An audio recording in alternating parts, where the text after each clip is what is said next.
Shalom bagi setiap saudara dan saya, damai sejahtera dari Kristus melimpah atas setiap saudara dan saya pada pagi hari ini. Apa kabar semuanya saudara? Saya tahu hidup hari-hari ini mungkin ada banyak tantangan.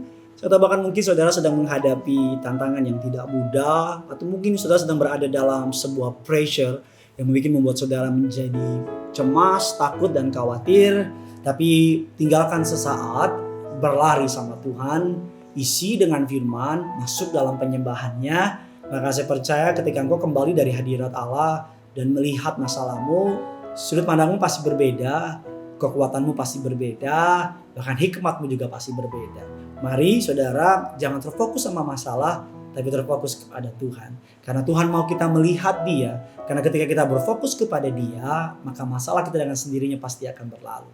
Sama-sama tundukkan kepala, kita bersatu dalam doa. Tuhan yang baik, Tuhan yang kami sembah dalam nama Tuhan Yesus. Kami mau siapkan hati kami untuk memokuskan hati, jiwa dan pikiran kami kepada-Mu Tuhan.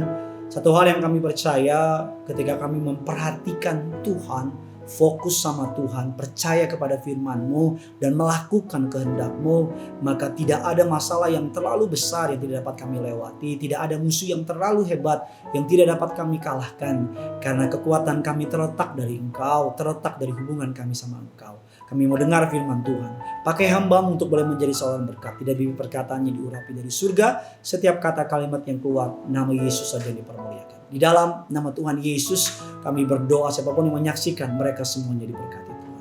Setiap kita yang siap diberkati sama-sama kita katakan, amin. Jangan takut, masih ada Tuhan. Jangan takut, masih ada Tuhan. Apapun yang terjadi, jangan takut. Masih ada Tuhan. Ini sebuah kalimat yang selalu dipakai oleh mama saya setiap kali keluarga kami menghadapi masalah yang tidak mudah, setiap kali badai kehidupan menerpa keluarga kami. Bahkan setiap kali semenjak saya sudah menikah juga hal yang sama juga disampaikan kepada istri saya, kepada saya, masih ada Tuhan. Selama masih Tuhan duduk di tatanya dan selamanya Dia ada di tatanya, maka selama itu kita punya pengharapan. Selama itu kita tidak perlu takut, kita tidak perlu khawatir. Bagianmu percaya, bagian Tuhan menyelesaikannya bagi saudara. Firman Allah dalam Mazmur 46 ayat yang pertama sampai dengan ke-12 dengan judul perikop, Allah kota benteng kita. Kota benteng kita bukan harta kita, bukan koneksi kita, bukan segala yang dunia tawarkan. Tapi jadikanlah Allah sebagai kota benteng kita. Ayat ini dikatakan dengan demikian, Allah itu bagi kita tempat perlindungan dan kekuatan, sebagai penolong dalam kesesakan sangat terbukti. Wow, sebagai penolong dalam kesesakan sangat terbukti. Sebab itu kita tidak takut sekalipun bumi berubah, sekalipun gunung-gunung goncang di dalam laut, sekalipun ribut dan buih air, sekalipun gunung-gunung goyang oleh geloranya. Beberapa teolog menggambarkan ayatnya yang ketiga dan keempat sebagai sebuah bencana. Bumi berubah, gunung-gunung goncang dalam laut, ribut dan buih airnya dan sebagainya. Ayat yang kelima, kota Allah, kediaman yang maha tinggi, disukakan oleh aliran-aliran sebuah sungai. Allah ada di dalamnya, kota itu tidak akan guncang. Allah akan menolongnya menjelang pagi. Bangsa-bangsa ribut, kerajaan-kerajaan guncang. Ia memperdengarkan suaranya dan bumi pun hancur. Tuhan semesta alam menyertai kita. Kota benteng kita ialah Allah. Ayat yang ke-9, pergilah, pandanglah pekerjaan Tuhan yang mengadakan pemusnahan di bumi, yang menghentikan peperangan sampai ke ujung bumi, yang mematahkan busur panah, menumpulkan tombak, membakar kereta-kereta perang dengan api. Ayat yang ke-11, diamlah dan ketahuilah bahwa akulah Allah. Aku ditinggikan di antara bangsa-bangsa, ditinggikan di bumi. Ayat yang ke-12, Tuhan semesta alam menyertai kita. Kota benteng kita ialah Allah. Raja Daud menuliskan ayat ini dengan sebuah pemahaman yang dalam. Dia mengatakan, nyanyian ini dari seorang hamba Tuhan, Bani Korah. Dia mengatakan lagu ini sebagai Allah kota benteng kita. Dia mempercayai bahwa selagi Allah menjadi kota benteng kita, keadaan boleh hancur berantakan. Tapi saudara dan saya menaruh harapanmu dalam Tuhan, kau tidak akan hancur berantakan. Bagaimana supaya kita dapat menikmati hidup ini dengan tenang dan bahagia? Kan itu pertanyaannya. Jangan takut, masih ada Tuhan. Bagaimana kita dapat menghidupi pemahaman masih ada Tuhan? Yang pertama dimulai dengan sebuah kalimat yang saudara sudah dengar. Jangan takut. Jangan takut. Gak ada lagi hal yang lain. Jangan takut. Pendeta saya takut. Jangan takut. Saya takut begini, saya takut begini. Mengapa banyak orang takut? Yang pertama karena mereka tidak tahu bahwa Tuhan mereka sanggup memelihara hidupnya. Mengapa banyak orang takut? Karena mereka menaruh harapan mereka kepada kekuatan mereka sendiri. Di ayat yang ketiga dikatakan, sebab itu kita tidak akan takut. Sekalipun bumi berubah, sekalipun gunung-gunung goncang di dalam laut. Bahkan Mazmur 23 ayat yang keempat mengatakan demikian, sekalipun aku berjalan dalam lembah kekelaman, aku tidak takut bahaya, sebab engkau besertaku, gadamu dan tongkatmu, itulah yang menghibur aku. Bahkan dalam Injil Lukas 2 ayat yang ke-10, lalu kata malaikat itu kepada mereka, jangan takut sebab sesungguhnya aku memberitakan kepadamu kesukaan besar untuk seluruh bangsa. Dalam Mazmur 27 ayat yang pertama dikatakan demikian, Tuhan adalah terangku dan keselamatanku. Kepada siapakah aku harus takut? Tuhan adalah benteng hidupku, terhadap siapakah aku harus gemetar? Jangan takut apapun yang terjadi dalam hidup saudara dan saya. Saudara punya Tuhan, saudara punya Yesus. Jangan takut. Tuhan akan berperan bagi saudara. Tuhan akan menyelesaikannya bagi saudara. Dia akan membuka jalan. God will make a way. God will make a way. There seems to be no way. Gitu kan. Dengan cara yang ajaib, dibukanya jalanku. Dia membimbingku mendekat kepadanya dengan kasih. Dia buka jalan. Dia buka jalan. Jangan takut. Mama saya selalu bilang sama saya, dari dulu mama mengenal Yesus sampai sekarang setua ini, mama selalu tahu Tuhan yang dulu tolong mama, Tuhan yang sama pasti tolong mama hari ini. Ada banyak tokoh-tokoh iman di Alkitab melangkah menuju tiang gantungan, melangkah menuju tempat pemacungan, bahkan melangkah masuk ke dalam yang namanya goa singa, masuk ke dalam yang namanya dapur perapian, bahkan menghadapi raksasa yang terlalu tinggi. Mereka berlari, mereka tidak takut, mereka tidak menundukkan kepala, tapi mereka menekan kepala. Kekuatan mereka bukan ada dalam kekuatan diri mereka, tapi mereka menaruh kekuatan mereka di dalam Tuhan. Poin yang kedua, untuk saudara dan saya memiliki hidup yang tenang dan bahagia, tinggal di dalam Tuhan. Tinggal di dalam Tuhan. Hanya di dalam Tuhan sajalah kita tidak dirusakkan. Selama saya tinggal di dalam ini, yang di luar ini akan melindungi saya. Tapi kalau saya keluar dari perlindungan ini, maka saya sendiri. Begitu juga hidup orang percaya.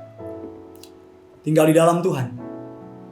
Tuhan kota bentengmu, Tuhan tempat perlindungan. Kau aman dalam Tuhan. Engkau secure di dalam Tuhan. Firman Allah mengatakan Allah ada di dalamnya, ayat yang ke-6. Kota itu tidak akan guncang. Allah akan menolongnya menjelang pagi. Mengapa dikatakan menjelang pagi? Karena bicara masa sukar akan ada, masa sulit akan terjadi, masa-masa tidak menyenangkan akan Tuhan izinkan ada dalam hidup kita. Tapi Allah akan menolongnya. Mengapa dikatakan pagi? Karena pagi adalah momen atau kunci atau titik-titik terakhir, titik-titik kekuatan. Ketika saudara udah mulai gak kuat lagi, ketika saudara udah mulai gak sanggup lagi, percayalah, Tuhan akan menolong saudara. Seorang tokoh pahlawan era Kartini mengatakan habis gelap terbitlah terang. Sebelum ada fajar di pagi hari harus melewati tempat-tempat atau waktu-waktu paling tergelap. Jam 2, jam 3 pagi menurut orang adalah malam-malam tergelap. Saya mau bilang sama saudara, sebelum bangsa Israel keluar dari tanah Mesir, mereka menghadapi sebuah serangan yang luar biasa. Tapi semakin besar serangannya, semakin hebat mukjizatnya. Laut dibelah oleh Allah. Bangsa Mesir mengejar mereka.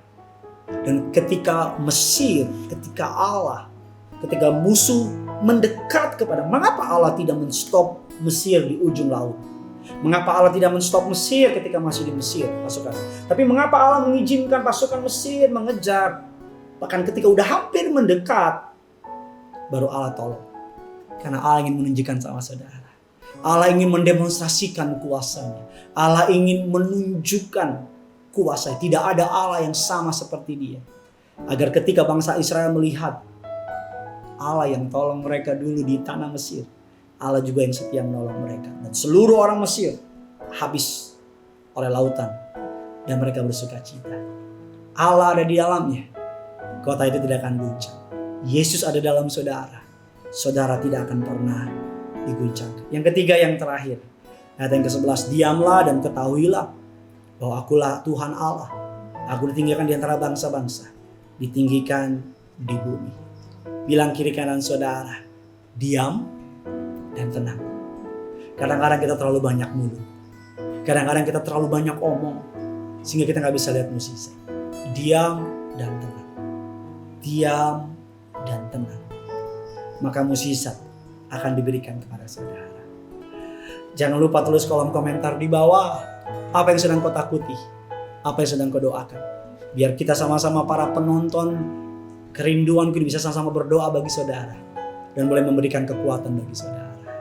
Karena yang punya surga amat sangat mengasihi saudara. Sama-sama kita datang sama Tuhan.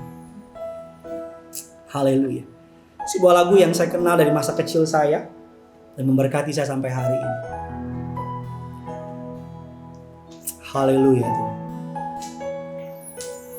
Ku tahu Bapa peliharaku, Dia baik, Dia baik. Ku yakin Dia selalu sertaku. Dia baik bagiku. Ku tahu Bapa peliharaku. Dia baik, Dia baik. Dia baik, ku yakin Dia selalu sertaku. Dia baik bagiku. Dia baik bagiku. Mari sama-sama kita datang sama Tuhan lewat badai cobaan. Lewat badai cobaan, semuanya mendatangkan kebaikan. Ku tahu Bapa peliharaku. Dia baik bagiku. Lewat badai cobaan, lewat badai cobaan, dengan iman bilang semuanya mendatangkan kebaikan. Ku tahu Bapa peliharaku. Dia baik bagiku. Pahami bahwa Tuhan pasti pelihara saudara. Pahami bahwa Tuhan tidak pernah melepaskan tangannya atas saudara. Sama seperti Bapa yang selalu berjuang bagi keluarganya, demikian juga Tuhan Allah akan berjuang bagi saudara. Dia akan memberikan yang terbaik bagi saudara dan saya. Apapun keadaanmu hari ini, jangan takut. Allah yang dulu pelihara saudara, Allah yang sama akan pelihara saudara hari ini. Allah yang dulu bela saudara, Allah yang sama akan bela saudara hari ini. Bahkan Allah yang dulu tolong saudara, Dia tetap akan menolong saudara sampai hari ini. Dia mengasihimu dengan kasih yang tidak pernah berubah. Dia mencintaimu dengan cinta yang terbukti dengan mati di kayu salib. Jadilah kuat, jadilah beriman, jadilah percaya. Ambil firman Tuhan menjadi kekuatan bagi saudara. Bersukacitalah di dalam Dia, tinggallah dalam Dia, dan tinggallah diam dan tenang. Dan kau akan melihat mukjizat demi mukjizat dicurahkan bagi saudara dan saya. Yang punya surga, crazy in love with you.